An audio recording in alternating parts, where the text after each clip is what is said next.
I now give the floor to the chairman of the delegation of the Syrian Arab Republic.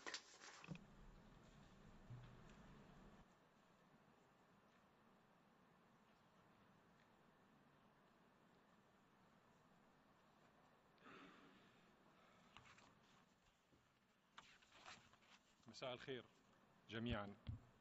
Good afternoon to you all. Thank you, Mr. Chairman. At the outset, I would like to extend my thanks to the co-chairs. The government of my country welcomes the adoption of the post-2015 development agenda, being an ambitious roadmap for the work of organization to achieve sustainable development with its three dimensions for all peoples of the world. My country, Syria, emphasizes the contents of the document that the commitment by the developed countries with their historic responsibilities to support the national efforts of the developing countries to achieve development, abiding by the Charter of Organization, respect for the sovereignty and territorial integrity of our states, constitute the basis on which we should work to achieve development. The adopted document incorporates in its entrails the most important reasons for the deterioration of economic, social, and economic and environmental conditions, migration, lack of stability in the Middle East as a result of occupation, invasion, and terrorism. My country, Syria, which is situated at the heart of this region, is suffering from a wave of terrorism controlled by outside in an unprecedented manner for the fourth year. Terrorism that burns everything around it and destroys the achievements of the Syrians for development. It tries to destroy the economy of Syria, its infrastructure, stealing its resources in a systematic manner. It threatens its security and the safety of its people. It tries to nullify the role and energies of the youth, women, and squander its civilization. The wave of terrorism would have never happened until today had it not been for the erroneous policies of some and the lack of insight by others vis-à-vis this situation in Syria, as well as what is transpiring throughout the region, particularly with the involvement of some states in fueling crises in achieving unethical political interests on the one hand, and the condonement by some and not participating in combating the spread of terrorism and radicalism in the region, which spreads throughout the world with the utilization of terrorists of the modern methods of ICT and providing them with financing. It is clear that what is happening in Syria is a wave of terrorism and radicalism led by terrorists, radicals, brokers, as well as well-known international and regional intelligence services. Everybody knows where the fatwa of terrorism are issued, which incite Syrians against each other.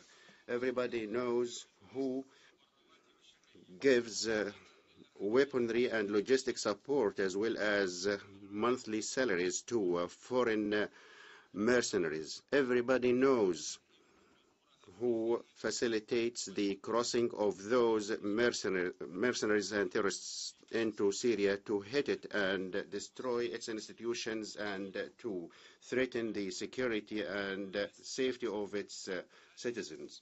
Everybody is making fun of those who are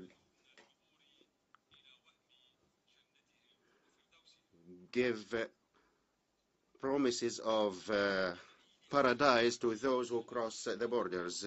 The final goal of those terrorists and their operators to destroy Syria as a citadel of moderation, tolerance, and peaceful coexistence. The conflict which we are sustaining nowadays is a conflict of moderation versus radicalism, civilization and development versus backwardness, stability versus anarchy. Day in and day out, you witness the sites of assassination and destruction led by Daesh and Nusra Front, as well as other terrorist organizations in Syria, which are called in an abominable manner the balanced armed opposition that surrendered the American weapons to the terrorist Nusra Front, as mentioned by the Central Office of Pentagon today. Moderate armed opposition that bombard the civilians with thousands of rockets, killing thousands of the civilians every day, spreading destruction to the public and private property. As you know, the Syrian environment is subjected to stealing its oil and sending it or selling it to EU states through Turkish brokers. All of you have known the destruction of the heritage, as well as you have seen in Mosul and Namrud. Given our suffering from the scourge of terrorism, we support strongly the reference to combating terrorism as a priority to achieve sustainable development. We would like to state that combating terrorism takes place on the following basis: respect for the Charter of the United Nations and the principles of international law, implementation of relevant resolutions on combating terrorism,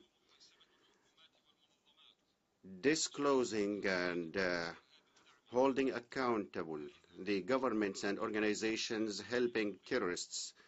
Third, providing international cooperation to combat terrorism economically, militarily, and politically, and preventing the terrorists from benefiting from modern technology to proliferate their terrorist ideology and financing their processes. The other barrier before sustainable development in our region is the Israeli occupation, which continues for more than 6 decades, which enjoys the immunity of some influential powers in this organization, which protects them from any accountability vis-à-vis violations and crimes against the Palestinians and the Syrians in the Golan. Such immunity paralyzed the vistas of peace and stability in the region. Despite our agreement in the Rio Plus 2012 and adoption of dozens of resolutions which emphasize the need for this phenomenon to be eradicated, which deforms amicable relations among states, this phenomenon continues to spread because some influential forces and powers depend on these economic sanctions. They pay no heed to the living and development of his peoples. These illegal measures will have double impact when they are imposed on poor developing countries or those that are suffering from waves of terrorism, conflicts, disasters, and occupation. Some states imposed unilateral economic sanctions against some important Syrian sanctions, such as financing, investment, and energy.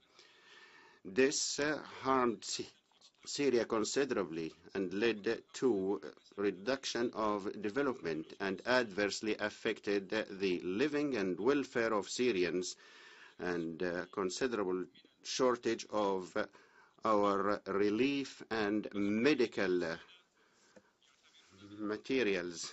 The Syrians consider their exceptional conditions requiring international solidarity in supporting our institutions and not to punish them economically in a manner that bring further pressure to bear that has been caused by terrorism, which forced many of our people to depart our country.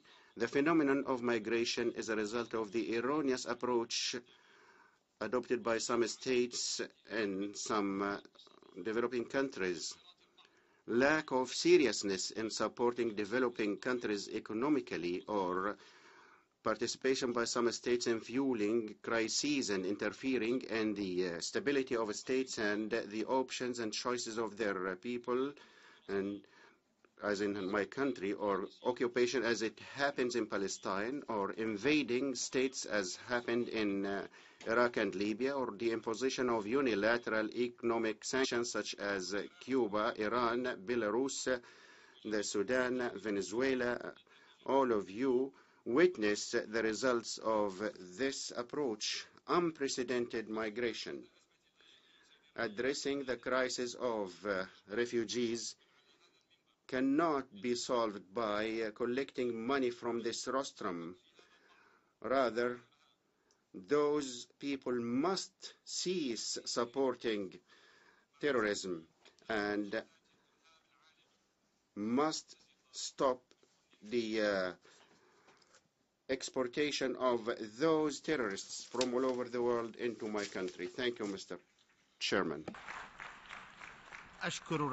I would like to thank the head of the delegation